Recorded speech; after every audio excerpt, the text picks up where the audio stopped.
उत्तर प्रदेश के शामली में एक एनकाउंटर हुआ था। शामली एनकाउंटर में घायल इंस्पेक्टर की मौत हो गई है। एसटीएफ के इंस्पेक्टर सुनील कुमार की इलाज के दौरान हो गई है मौत। गुरुग्राम के मेदांता अस्पताल में चल रहा था इलाज। इंस्पेक्टर सुनील कुमार की इलाज के दौरान मौत हो गई है। शामली में एनकाउंटर में मारे गए थे 4 बदमाश। एनकाउंटर के दौरान पेट में लगी थी 3 गोलियां इंस्पेक्टर को। एनकाउंटर में घायल हो गए थे इंस्पेक्टर और अब जो खबर आ रही है कि इंस्पेक्टर की मौत हो गई है। उत्तर प्रदेश से यह खबर, उत्तर प्रदेश का शामली एनकाउंटर मामला। शामली एनकाउंटर में घायल इंस्पेक्टर की मौत हो गई है। एसटीएफ के इंस्पेक्टर सुनील कुमार की इलाज के दौरान हो गई है मौत। गुरुग्राम के मेदांता अस्पताल में इलाज चल रहा था। इंस्पेक्टर सुनील कुमार के इलाज के दौरान हो गई है मौत।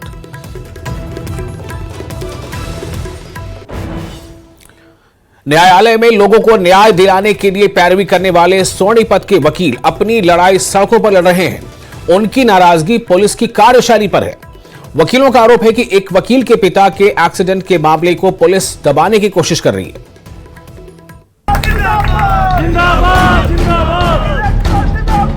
जिंदाबाद, जिंदाबाद। ये वकील अदालतों में अपनी आवाज उठाते हैं, पीड़ितों को न्याय दिलाने की लड़ाई लड़ते हैं, लेकिन फिलहाल ये धरने पर है। मामला सोनीपत का है। सिवली गांव निवासी अधिवक्ता रोहताश ने 11 अक्टूबर 2024 को थाना राई में मुकदमा दर्ज कराया था। उन्होंने आरोप लगाया था कि 8 अक्टूबर 2024 को उनके पिता महावीर को एक बाइक सवार ने राजीव गांधी एजुकेशन सिटी में टक्कर मार दी थी, जिससे उनके पिता घायल हो गए थे। अरे वकील साथी के पिताजी का एक्सीडेंट हुआ था जी, और उसी टाइम उन्होंने कंप्लेंट दे दी थी, बाइक का नंबर भी दे दिया था। जायज मांग हमारी है, पुलिस किसी निर्दोष को फंसा रही है, दूसरी बाइक दे रही है। सरासर हमारे साथ अन्याय किया जा रहा है। उसके घर वालों पे दबाव डाला जा रहा है। कल परसों भी पुलिस वाले उसके घर गए हैं कि भाई बयान बदल दो। इससे तो साफ जाहिर होता है कि भाई ये जानबूझकर हमारे ऊपर ये अन्याय कर रहे हैं, और इसी अन्याय की वजह से हम सब यहाँ बैठे हैं।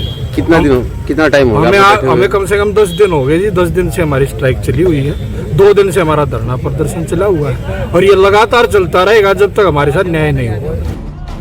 न्याय पाने के लिए अधिवक्ताओं ने उपायुक्त कार्यालय परिसर में क्रमिक भूख हड़ताल शुरू कर दी है।